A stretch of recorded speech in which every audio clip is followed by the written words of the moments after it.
Assalamualaikum warahmatullahi wabarakatuh. Saya Mugi Wandani Lestari, NPM 2405170173. Saya dari Universitas Muhammadiyah Sumatera Utara, Prodi Akuntansi, kelas D2 Akuntansi Pagi, semester 2. Di sini saya akan menjelaskan tentang faktur.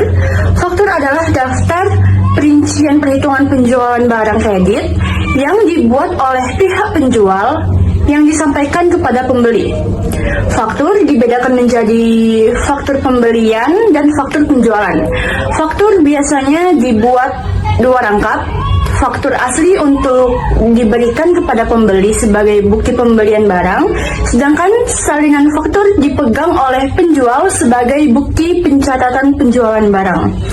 Nah, adapun isi faktur, ini merupakan contoh gambar faktur. Adapun isi dari faktur yaitu nama dan alamat penjual di bagian kepala, terus juga ada nama dan alamat pembeli, ada tanggal pemesanan, ada nomor faktur, terus juga ada syarat pembayaran, terus juga ada keterangan barang kayak harga satuan, terus juga jumlah harga pembelian barang. Mungkin itu saja yang bisa saya sampaikan tentang faktur. Kurang lebihnya mohon maaf. Assalamualaikum warahmatullahi wabarakatuh. Assalamualaikum warahmatullahi wabarakatuh. Perkenalkan, saya Dula Jeliana dengan NPM 2405170197 dari kelas Akuntansi 2D semester 2 berkuliah di Universitas Muhammadiyah Sumatera Utara. Kali ini saya akan menjelaskan mengenai apa itu dari nota kontan. Nota kontan adalah bukti transaksi yang dikeluarkan oleh pihak penjual kepada pihak pembeli ketika pihak pembeli telah melakukan pelunasan atas barang yang telah dibeli. Dalam artian ini, nota kontan tidak memiliki adanya utang piutang karena pembayaran dilakukan secara cash atau tunai. Seperti nota biasanya, nota kontan juga minimal memiliki dua lembar salinan, yaitu salinan yang asli berada di tangan pembeli dan salinan yang kedua berada di tangan penjual sebagai catatan atau arsip. Berikut adalah contoh dari nota kontan. Beberapa fungsi dari nota kontan ini yaitu sebagai koreksi harga, koreksi barang, dan juga sebagai bukti transaksi yang sah. Beberapa komponen yang terdapat dalam nota kontan yaitu nama perusahaan, alamat perusahaan, nomor nota, jenis barang, kuantitas barang, jumlah satuan barang, dan juga total harga barang keseluruhan. Sekian penjelasan saya mengenai nota kontan. Wassalamualaikum warahmatullahi wabarakatuh. Assalamualaikum warahmatullahi wabarakatuh. Perkenalkan, nama saya Adelia Zahara dengan NPM 2405170203. Saya berasal dari Universitas Muhammadiyah Sumatera Utara dari kelas Akuntansi D semester 2. Nah, di sini saya akan menjelaskan tentang kwitansi.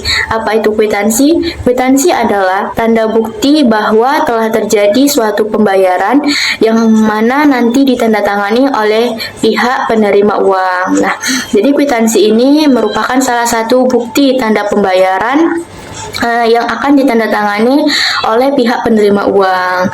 Adapun beberapa fungsi dari kwitansi, yang pertama yaitu tanda bukti pembeli memberikan uang. Nah, ini berfungsi sebagai tanda bukti bahwa pihak pembeli telah menyerahkan sejumlah uang tunai atau dalam bentuk cicilan. Yang kedua, memiliki kekuatan hukum ketika memasang materai. Jadi, jika pada suatu kondisi tertentu dibutuhkan dalam persidangan dokumen berupa selembar kertas, maka kwitansi tersebut sah dan dapat digunakan sebagai bukti. Yang ketiga, digunakan untuk klaim garansi barang. Nah, pada produk tertentu memiliki jaminan garansi untuk proses klaim apabila terjadi kerusakan atau kualitas tidak sesuai dengan deskripsi produk. Salah satu syaratnya itu adalah membawa kwitansi. Dan yang terakhir itu adalah untuk keperluan audit dari perusahaan. Nah, kwitansi itu umumnya memiliki lembar kopi yang akan disimpan penjual yang nantinya akan digunakan untuk mencocokkan antara barang terjual dengan nominal uang yang telah didapatkan gitu. Nah, jadi kwitansi ini sebenarnya juga terdapat dua bagian. Nah, yang pertama ini adalah lembaran asli yang akan diserahkan oleh pihak yang membayar.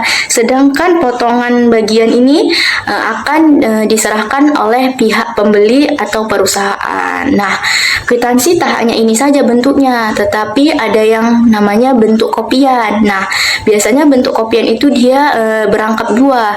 Nah, rangkap yang pertama atau rangkap atas itu disebut dengan lembar asli yang biasanya diserahkan oleh yang membayar.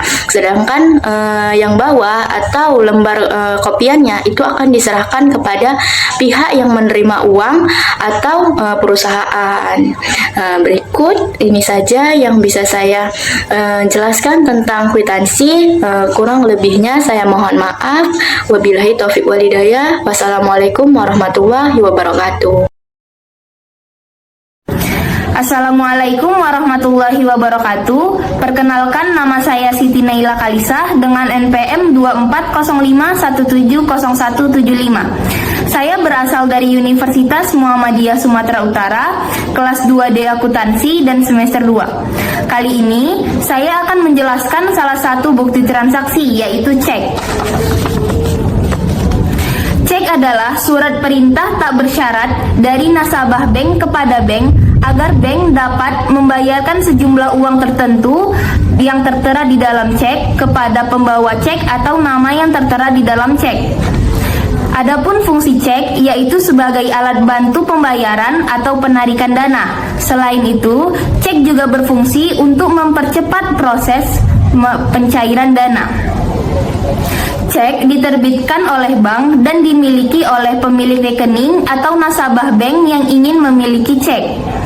Untuk lembaran kopian, bukti transaksi cek tidak memilikinya. Tetapi, apabila pemilik cek ingin membayarkan dengan menggunakan cek kepada suatu perusahaan, maka akan diberi pertinggal, yaitu kertas kecil, dan yang kertas besarnya ini untuk perusahaan.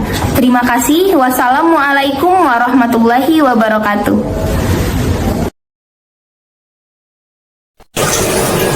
Assalamualaikum warahmatullahi wabarakatuh.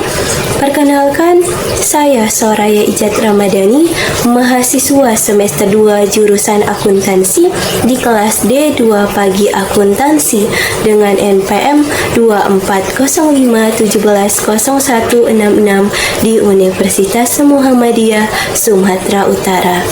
Nah, di sini saya akan menjelaskan apa sih yang dimaksud dengan memo itu. Dalam akuntansi, memo adalah suatu bukti transaksi yang dibuat oleh pemimpin perusahaan untuk bagian-bagian lain di perusahaan tersebut.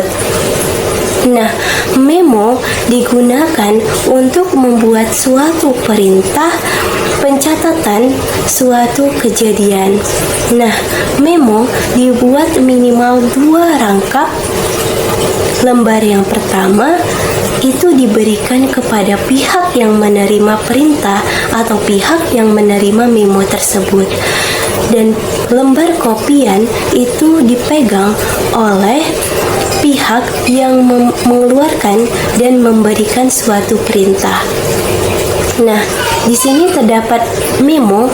Memo ini tersusun dari nama, alamat, nomor telepon, bahkan email perusahaan. Dan yang kedua, ini ada dari dan kepada. Ini dari pihak yang mengeluarkan memo dan yang memberikan perintah. Kepada itu diberikan kepada pihak yang menerima dan menerima suatu perintah. Nah, Yang ketiga, ini ada perintah yang harus dilakukan oleh pihak penerima memo.